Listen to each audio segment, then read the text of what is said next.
시원합니다. 저 수평선 보세요. 구독자 여러분 안녕하십니까? 오전 내내 강아지하고 자고, 저는 새벽에 너무 일찍 일어나기 때문에 오전 일과를 끝나면 한숨 자야 됩니다. 근데 이제 일정은 똑같습니다. 며칠 전에 업로드한 차지철에 대한 이야기가 만족하지는 못하지만은 그런대로 뭐 조회수가 좀 많이 올라갑니다. 그리고 두 대령 이야기는 반응이 더 좋습니다. 그래. 저는 내가 유튜브를 제작하면 내가 텔레비에서, 요새 텔레비도 유튜브 기능이 있지 않습니까? 그 텔레비를 이렇게 보거든요. 내가 촬영한 영상을 이렇게 보는데, 내가 아주 영상을 만들기에 어수룩한 면이 많구나. 목소리도 그렇고, 진행하는, 편집하는 것도 아마추어 티가 이제 나는구나. 참, 내가 내 동영상을 내가 보기에는 부끄러울 정도로 그런 면이 허점이 많다는 걸 말씀드리고, 댓글에 어느 분이 이런 얘기를, 이런 댓글이 날라왔더라고요. 들어왔더라고요. 젊은 사람이 모양인데, 이건 이제 옛날에 12.6 사태, 12.10 사태 이 내용은 이제 모르는 분인 것 같아요. 역사는 어떻게 흘러간지 모르지만은 구국 강병을 위해서 전국을 훑어 다니시던 박정희 그분이야말로 진정한 애국자십니다. 이렇게 댓글이 왔길래 내가 선생님의 말씀이 옳으신 것 같습니다. 이렇게 이제 답을 했습니다. 그래서 이제 그 영상을 보고 화답을 하는 사람이 있다는 것 자체가, 단 한 명이라도 그 화답을 했다는 것 자체가 나는 만족하고, 이 차지철에 대한 이야기는 2부를 한번 작성해 봐야 되겠다. 영상을 업로드 할 때 길이가 너무 길면은 사람들이 영상을 보다가 빠져나가 버리잖아요. 그러니까 구글은 그걸 체크를 다 합니다. 2분 만에 몇 명이 빠져나갔고, 동영상을 보긴 보는데 5분 만에 빠져나간 사람이 몇 명이고, 이런 식으로 다 구글이 다 분석한다는 얘기입니다. 그래서 너무 길으면 영상을 보다가 빠져나가기 때문에, 그래 이제 너무 길게 안 하려고 이제 하는데도 얘기하다 보면 영상이 길어집니다. 오늘은 차지철에 대해서 2부를 하는데, 무슨 얘기부터 하느냐. 차지철에는 제가 서자라고 얘기했죠. 어릴 때 엄마 치마폭이 유일한 피난처였죠, 차지철이한테는. 그런데 차지철이가 덕세하고 근데 이 나라를, 그러니까 차지철이는 죄라고는 주군한테 충성한 죄밖에 없습니다. 충성이 너무 지나치다 보니까 김재규하고 이제 대립이 있은 거예요. 사람 욕심이 그렇지 않습니까? 내가 각하를 1인 천하로 모시고 싶은데 김재규하고 대립하다 보니까 이제 그런 결과가 나온 겁니다. 김재규 그러니까 각하를 만나려면 나를 먼저 만나라. 누구든지 나를 통해서 만나라. 그러니까 어떤 결과가 생기냐. 대한민국의 정보의 정보권은 제일 처음에 그 정보를 훑어보는 사람은 차지철이 본인인 겁니다. 김재규는 그게 못마땅한 겁니다. 왜 각하를 니를 통해서 만나야 되느냐. 그건 니한테 먼저 보고를 하는 뜻이냐. 이렇게 김재규 입장에서는 그럴 거 아닙니까? 그래서 12.12 사태라는 사건이 이제 그래서 일어난 거고, 차지철이는 박정희 대통령은 경제개발 5개년 사업을 한문으로 끝을 안 냈습니다. 1차 경제개발 5개년 사업, 2차 경제개발 5개년 사업, 이런 식으로 자기 임기를 계속 늘려나갔죠. 그럼에도 늘 불안했던 겁니다. 그래서 자기 자신이 국회의원을 임명할 수 있는 권한을 가지려고 유정회라는 걸 이제 도입해 갖고 야, 누구 국회의원 해. 그 임명장을 대통령이 국회의원 임명장을 직접 줬어요. 그러니까 그 인원이 한 80명 일이 정도 됐습니다. 그래서 독재라는 소리를 들었고, 차지철과 박정희 대통령 입장에서는 내가 1차 경제개발 5개년 사업, 2차 경제개발 5개년 사업 이런 걸 완수하기는 국가를 갖다가 아직 멀었다. 내 마음에 들도록 국가를 튼튼하게 하기 위해서 내가 내 공약을 실천하기에는 내 임기가 너무 짧다고 생각했던 겁니다. 대통령이. 그러니까 유정회라는 이제 제도를 이제 이래 만들었죠. 그러니까 이건 이제 앞에서 한 얘기고, 오늘은 차지철이가 서자죠. 서자라고 그 이제 얘기도 앞에서 얘기했습니다. 그런데 그 배다른 형들이 어릴 때 그렇게 못 살게 굴었던 형들이 찾아온 겁니다. 차지철이 그러면 솔직한 말로 권력이 한참 꼭지점에 있을 때니까 차지철이 하면 동생한테 가면 물론 배는 다르지만 자기들이 어릴 때 했던 짓은 생각 안 하고 어떤 방식으로든 살 수 있도록 해줄 것이다, 도와줄 것이다 생각 안 하겠습니까? 여러분 그렇게 생각하시죠? 내부턴도 그런 상황 되면 안 찾아가겠습니까? 그래서 찾아온 겁니다. 찾아오는데 다른 내용이면 보좌관들이 돌려보내죠. 어디서 그 경호실장을 만난다고 당장 돌려보낼 거 아닙니까? 그죠? 그렇지만은 이 사람들이 신분을 밝혔어요. 차지철이 형이라고 얘기하니까 실장님한테 형이 있었나? 한 번도 못 들은 얘기인데 형을 문전박대했다가는 무슨 난리를 당하려고. 그래서 차지철한테 보고를 했습니다. 했는데 그 서자들이 그 3명의 형들이 차지철을 만났을 거 아닙니까? 그때 차지철이가 한 말이 유명하다는 얘기입니다. 내가 오늘은 당신네들을 그냥 돌려보내지만은 다음에 찾아왔을 때는 살아서 못 나가리라, 그런 말을 했습니다. 형이라 소리도 안 했어요. 다음에 찾아오면은 살아서는 너는 못 간다. 그러니까 찾아오지 말라는 소리죠. 박정희 대통령은 그 댓글에서 어느 분이 하신 말씀처럼 국가를 진정으로 이 못 사는 가난한 국가를 살리기 위해서 구국양면으로 청와대 가만 안 있었습니다. 돌아다닌 겁니다. 농민들하고 만나고 막걸리도 마시고 농민의 얘기를 듣고 이렇게 돌아다니고, 우리 어릴 때 내가 이제 강냉이 가루 분유를 학교에서 타다 먹은 얘기도 저번 편에 내가 얘기했죠. 그런 시절인데 박정희 대통령은 내 전국을 다닌 겁니다. 왜냐? 자, 한국은 아직 밥그릇 하나 못 만든다. 이게 개탄스러운 거예요. 그래서 일본 일본하고 이케다 회담을 해갖고 김종필이가 약간 29세의 그 중앙정보부장 김종필이가 이케다를 수상을 만나갖고 차관을 얻어왔죠. 그거 가지고 경부고속도로를 이제 지은 겁니다. 그 경부고속도로를 해놓고 나서도 철강 산업이 있어야 된다. 우리나라가 발전하려면 자전거도 만들고 밥그릇도 만들고 저 바다에 떠다니는 배도 만들려 그러면 철강 산업을 만들어야 된다 이거야. 저 미국의 US 라인 스틸 유명한 철강 회사에 있습니다. 내가 발음을 제대로 했는지 모르지만은 세계적인 철강 회사가 있어요.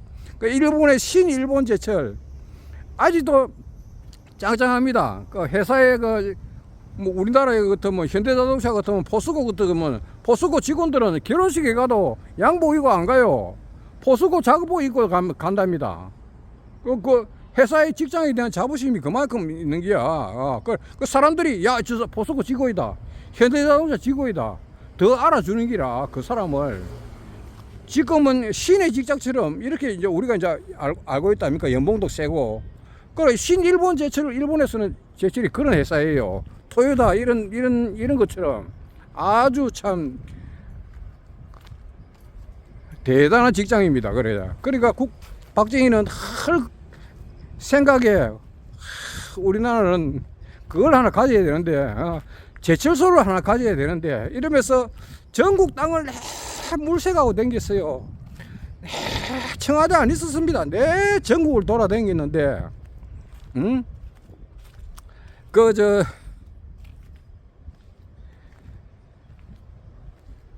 전국을 다니던 와중에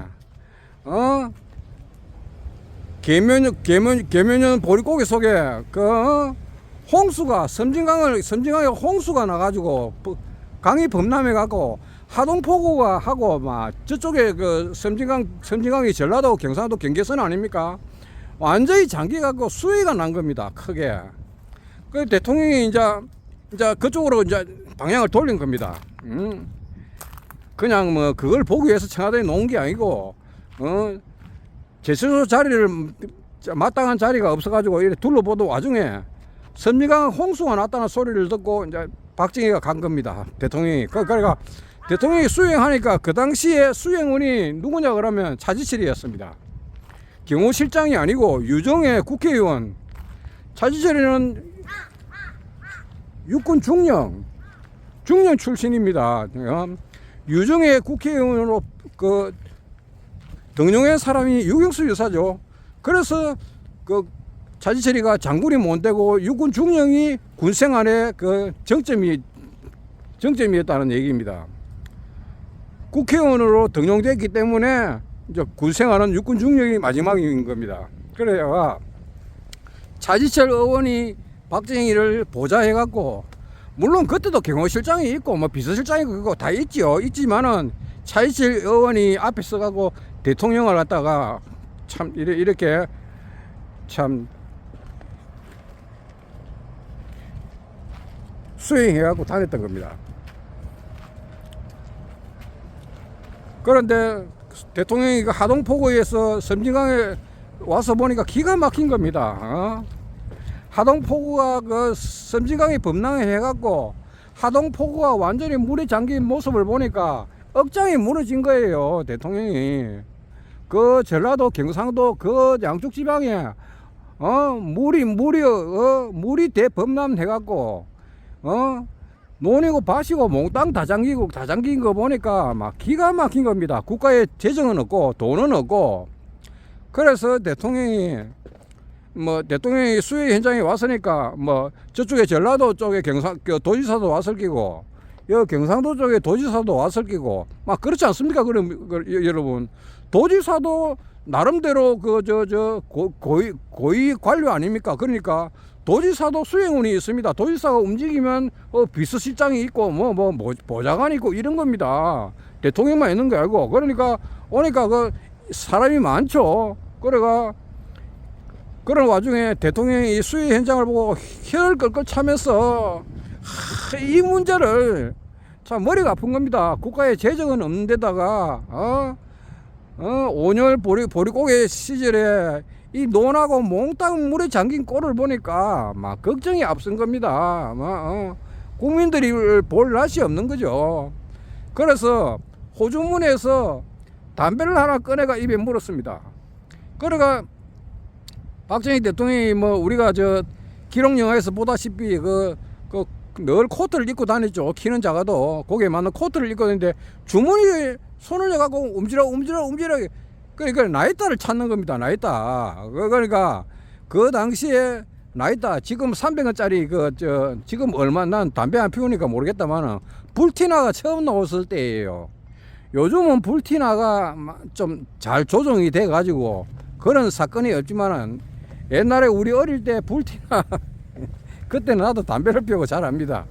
이렇게 어떻게 잘못해보면 불꽃이 확 위로 솟구칠 때가 있습니다. 왜냐하면 가스 덩어리가 확 뿜는 경우가 있다고. 그럼 불꽃이 확 올라올 거 아닙니까? 그죠? 그런 이제 대통령이 나이따를 호주머니 찾으니까 경상남도 도지사가 누구라 얘기를 안 하겠습니다. 경상남도 그 당시에 경상남도 도지사가 자기가 라이터를 꺼내갖고 퍼뜩 대통령의 입에 무는 담배에 불을 붙여준 겁니다. 이 불을 붙여주니까 불티나가 불꽃이 제가 방금 말하다시피 초창기 불티나는 그랬어요. 불꽃이 담배 피우는 사람 다 알 거예요. 지금은 잘 조정돼가 있는 오지만은 팍이 저 가스 덩어리가 일시적으로 놓을 때가 있다고. 그러니까 대통령이 머리를 뒤로 젖힌 겁니다. 젖히면서 앞에 그 머리카락이 약간 거시는 겁니다. 그 일시적으로 그 대통령은 이해 아무 표정이 없었어요. 그래가 담배를 이래가 불을 대가 담배를 피웠는데 차지철 저 국회의원이 그걸 본 겁니다. 그래서 그 도지사를 그 일행 뒤쪽으로 끌고 갔어요. 끌고 가가지고 뺨을 한 대 후리 갈겨놨는데 그 경상남도 도지사가 목이 휙 제끼질 정도로 세게 맞았어요. 미국 레인저 교육 받으러 가갖고 거구에 미국 고급 장교를 때린 눕힌 사람인데 어릴 때부터 무술에 능했어요. 자지철이가 유도, 태권도 못하는 게 없었어요. 그러니까 아주 무기입니다. 한 대 치면은 아주 강한 사람이에요. 자지철이가 정신력도 강하고 뺨을 한 대 치는데 저 도지사가 목이 휘떡 돌아갈 정도로 맞았다는 겁니다. 그 대통령은 그 장면을 못 봤지. 수해 현장을 보고 혀를 끌고 차고 담배를 피우고 있었는데 그러면 경상남도 도지사 입장에서는 자기도 수해운이 있지 않습니까? 그죠? 그 사람들 다 보는 앞에서 뺨을 한 대 후리치갖고 그것도 막 살짝 맞은 게 아니고 세게 맞았어요. 무식한 차지철이 그 두꺼운 손으로 뺨을 한 대 턱이 돌아갈 정도로 맞았어요. 그러니까 그 사람이 아픔도 아픔이지만 얼마나 창피했겠습니까? 그 사람 입장에서는 명색이 도지사인데 안 그렇습니까, 여러분?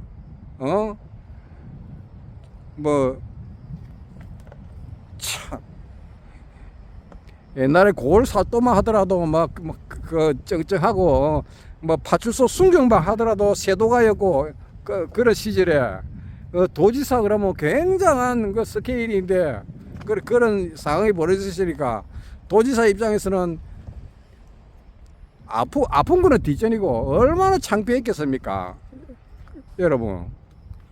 그래서 그 도지사는 이 수모를 잊지 않은 겁니다. 가슴속에 잊을 수가 없는 거죠. 그러니까 이 도지사도 나중에 유종의 회원이 됩니다. 유종회로 해가지고 국회에 입성한 겁니다. 국회에 입성하니까 박정희 대통령이 경상남도 도지사 같은 사람들은 다 자기 편이 아닙니까, 그죠? 다 보수라 생각하고 국회에 유종회로 해가지고 유종회 회원으로 해가지고 국회에 임명장을 준 겁니다. 그러니까 국회에 등용해갖고 청와대를 예방해갖고 대통령하고 독대하는 자리를 가졌습니다. 가질 때 이 양반이 그때 섬진강 하동포구가 범람했을 때 수해 현장을 방문했을 때 그때 얘기를 대통령한테 한 겁니다.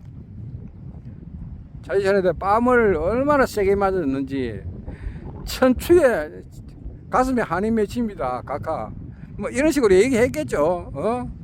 그러니까 대통령이 뭐라고 얘기했겠습니까? 차지철이는 국가를 사랑하고 나한테 다른 사람보다 특별히 나한테 충성심이 강하다 보니까 그런 일을 벌인 모양인데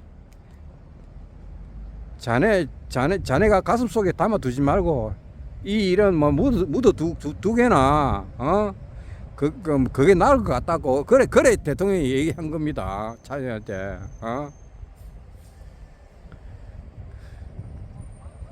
이 얘기도 내가 거짓말이 아닙니다. 실제 있었던 얘기입니다. 실제. 차지철이는 대통령을 국가라고 생각한 겁니다. 주군한테 옛날에 일본에 보면은 그 사무라이들이 그 주군이 죽으라 하면 할복하지 않습니까? 그럴 정도로 박정희한테 그렇게 지독하게 충성해 한 죄밖에 없습니다. 그러니까 늘 김정희하고 경쟁하다 보니까 이제 그런 사건이 있은 거죠. 보면은 역사는 제대로 평가를 해야지. 그 사람 그 박정희하고 그 죽은 원인을 차지철이한테 덮어씌워갖고 우리 국민들은 악마가 되어 있지 않습니까? 차지철이를 그런 게 아니라는 거. 그런 얘기를 했습니다. 여러분 감사합니다. 아이고 집에 가겠습니다. 감사합니다, 여러분.